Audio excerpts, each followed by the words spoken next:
Hi, everybody, and welcome back to the Clip In.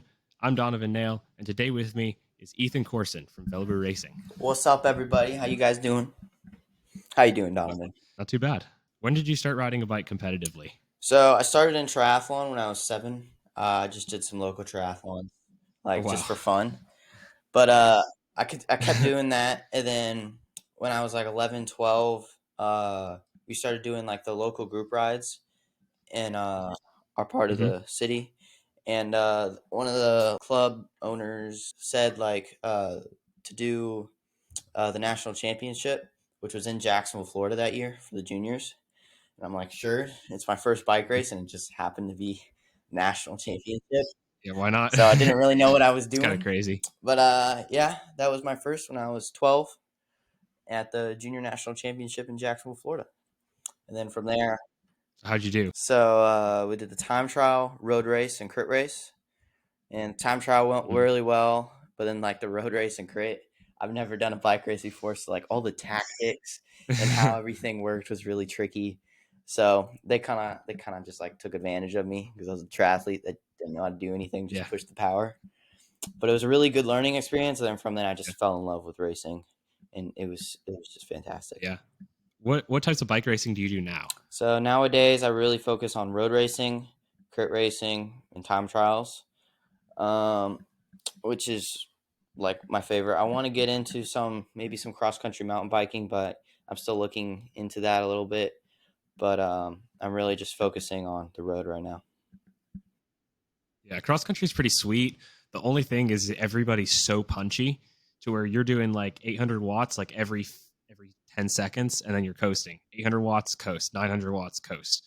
But it's like repeated, and so it's like um it's very punchy. I prefer like the cross country marathon stuff because like I can't be that punchy. Like I'm okay with like punches in road races. Like that's cool. But like because it's like I feel like punch and then it's like sustain and then punch and then like Yeah, the road races are sustain. way And more it's like consistent in power. the punches aren't as close together as in mountain biking, which is Yeah, nice. Okay, so what's your biggest goal race for this season? Nationals? yeah, I'd say nationals, but I mean nationals is like the AA goal. But there's two other races, Valley of the Sun and Lago Vista. Those are like Oh, two sweet. national selection races to try and like get me to Europe, and those are going to be like the races where everyone's gunning for them. So those will be two really big races I'll be looking into. Yeah, that's gonna be sweet. Um, Valley of the Sun, is that in Yeah, it's Arizona? in Arizona. It's like just outside Phoenix. Oh, nice. Okay, so if you could give any junior one piece of advice, what would it be? Um, I would say race your bike. Don't be scared to race your bike. Like if even if you're not the strongest guy, like you can do some attacks, like have fun. Don't just like be scared of anybody because in a bike race it doesn't matter if you're the strongest guy. It's the smartest and the guy that's like most aggressive. Sweet. Okay, let's talk about some training. Because it's like it's kind of like the season of training right now. Not too many races going on. Everybody's kind of like trying to get fit for the season. Um, so in your opinion, how should juniors train differently than adults? Well, I mean, Like if you're a junior starting out, like what should you like if you're looking at all these adults on your local group ride or just in your area and they're training, they're doing like 3 intensity days a week, they're doing like lots of hours. What should you do differently when you're just kind of starting out as a junior? well, I mean, as you're just starting out as a junior, I would just ride, have fun, and don't really do any training and like take it serious until you're like ready to take racing serious and like try and go somewhere. Like so 15, 16 is usually a good age to start training, but anytime before then, if you're younger than that, just have fun, don't worry about it. But to answer your question, like to train differently, you don't have to train that much differently, but you do like as a junior you're growing and stuff and you have school, so you do have to like talk with your coach to get some advice from him because he'll know the most about your situation. But it's really just up to the coach. But you're not really training that differently once you get into structured training. Yeah. I mean, like, I think school's like a big Yeah, aspect yeah, because even though it's you're not accumulated like on the bike like stress. It's like it's school is stressful. So like it takes like a toll if you have like a bunch of assignments you got to do that day, and then you could like go try to ride your bike. Like you can't ride your bike as yeah, good if you have a bunch of school that day. So like you really have to take that into account. It is a stressor in your yeah. It's life. also really hard to fit in workouts with school because if I'm like I get to school at 8 and I'm not done till 3 some days, so it's really hard to fit in a workout, especially if it's getting dark at like 5 o'clock. And I mean Yeah. the trainer's just brutal, man. Trainer is brutal. Really good quality intervals, but it's Oh brutal. yeah, um, okay, so that was a big one. So like as a junior, you are constantly being given lots of advice by adults. yeah. How should you navigate all that advice you're being given? Because like somebody could tell you, oh, don't do any structured training, just like ride your bike, and someone could tell you do 8 days of sweet spot a week. um, and so like I feel like you're given so much like advice that contradicts each other. So like should you like kind of like pick one person, like pick a coach and just like listen to what they say? Like that's what I'm kind of thinking, but I'm curious what your thoughts are on navigating that. So yeah, I've received a lot of advice in the past of just like how to race and stuff. I mean, a lot of it was just trial and error. Like I saw a pro do this, or a guy told me to do this, and I would go do something like that in a race and just see what happens. How did I feel? What were like? It's a lot of race experience to be able to navigate what's good and what's bad. But I mean, a lot of times you just got to see what works and then just do what works. There's no reason to do what doesn't work. If it doesn't work, just don't do it Yeah. because it's not going to work. So I would really just like take it in, like pay attention to what they're saying, like always accept all advice because it's free information, even if it's good or not. There's always some information in it. But I would always like check it, like see what everyone's doing, and then see what works and what doesn't work, and then just kind of like filter it through there. Yeah, because I think like the best advice I've ever been given is just race your bike because just like bike racing is so much about experience, and when you have a lack of experience as a junior, you just can't have as much experience as adults do. Yeah, That is your biggest deficit.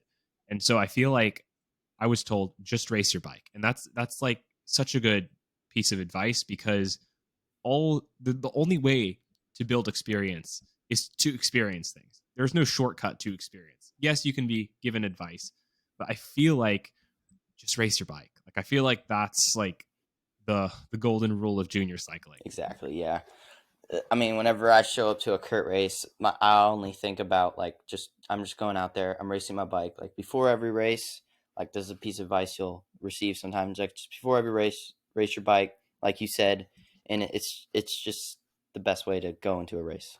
So I'm doing my first crit race in February. I'm like a little nervous because I've never done a crit race before. But like, what advice do you have for someone doing their first crit race?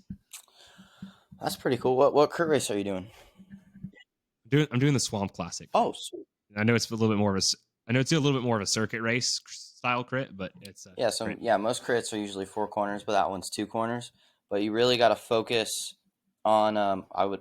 Well, first thing, I'd always have your hands on the brakes because in a split second, like in crits, in a split second, there can be a guy on the ground. There can be someone pushing you off into the grass. Like you got to be hyper focused because your adrenaline's going. Even if you're tired and you got tunnel vision, you just got to be focused on everything that's going around you because it can get crazy real quick. And I'd also maybe practice like because in a crit you're going through corners, you're going to be bumping elbows sometimes, so be prepared for that because that can be a little scary at first. And Yeah. I would try and pick out the like smoother, stronger riders, guys that have more experience because they're going to take the better lines. They're going to be able to weave their way through the pack better. So if you can find one of those guys and stick to his wheel, that would be good. And I mean, just have fun. Just go race your bike.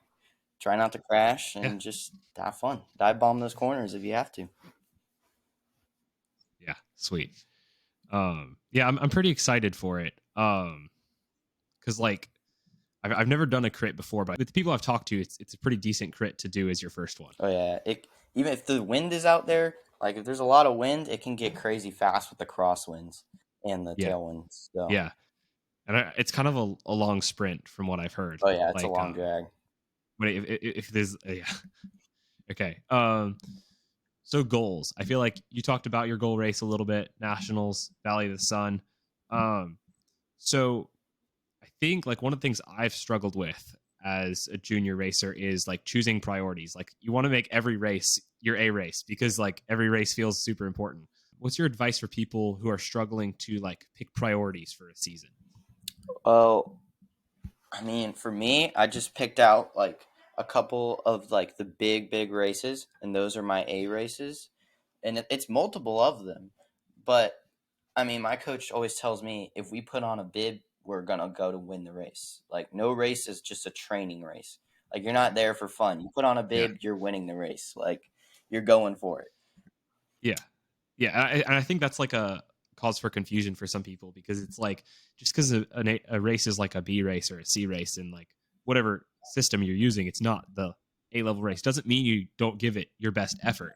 It just means that you're not necessarily peaking for that race completely. Yeah. Like you're not training all your season for that one race. You always give your best effort in a race. Well, I mean, if you're having trouble with racing and you're not always on top form for a race, you probably shouldn't be racing that much unless it's like a series and it's week after week after week. That would be like your A events. So that would make more Yeah. sense because you're going to be peaking for that first race, but then you're going to get tired throughout the series. But if you're like for months on end, just racing every week, I mean, you probably shouldn't be doing that because you got to take time to recover and like train. Because if you're doing that week after week, you're not going to be able to win like week after week.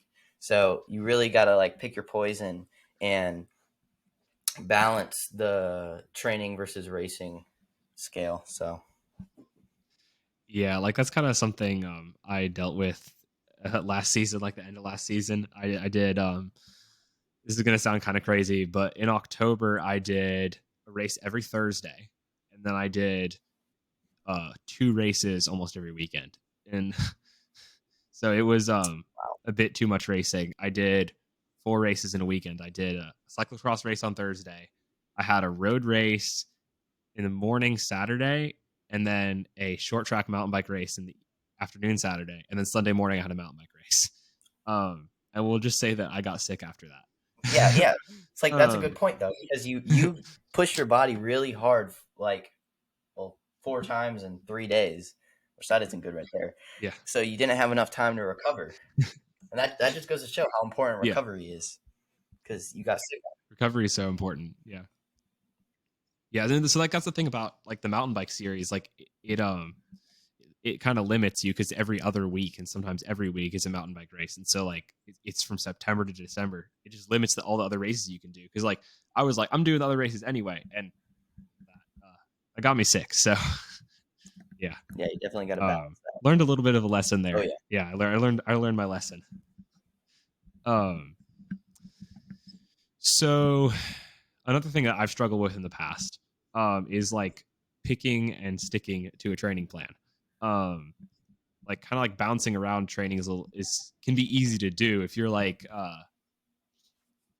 I'm gonna do the sweet spot plan and then you're like I don't know listen to a podcast and they're like do the polarized plan it's way better and you're like oh let me switch to the polarized plan and just like you're just changing everything up. You can't like consistency doesn't play a role if you're not being consistent. And I feel like consistency is like the most important aspect of training because like this past fall I did 3 months of structured training, followed the plan completely, and my FTP was up 40 watts in 3 months. Yeah, that, it's pretty bro. crazy. I went from 250 to 293 Holy cow. in 3 months. Yeah. Um, and my racing improved for Oh, I bet. sure. Um, yeah. Um, but so like I feel like consistency is like it's taken for granted sometimes on how much of a difference it actually makes. Um, what's your experience with consistency? Um, I mean, consistency is key. Like if you do a like huge weeks and then you just like do nothing for a couple more weeks, like that's almost worse. That is worse than just doing like half as much as that big week, but you did it consistently throughout. So that would be like a better value. Like for me, this off Yeah. season, I haven't done like crazy weeks, mainly because I just don't have enough time to do that. But I've been staying consistent, and I've seen a huge gains just by being consistent and not be going up and down. Yeah, like I think it's easy for especially juniors to like have like an overestimate what they think they can do. Yeah, So like you get like, oh, I can do 20 hours. Like that's no big deal. And then you do 20 hours, and then you do 5 hours, and then you do 16 hours, and then you do 3 hours. Those are your weeks. It's way better to just do like 9 hours, yeah, 9 hours, exactly. 9 hours. Like it's way better to be consistent. Like I feel like the two like biggest keys in cycling is consistency and recovery. Oh yeah, definitely. I Yeah. think Yeah. recovery is like Um, huge. That's like yeah, those are like the two big points. yeah. Don't forget to rate us 5 stars wherever you listen to our podcast. Check us out on YouTube. We'll see you guys next time. Peace.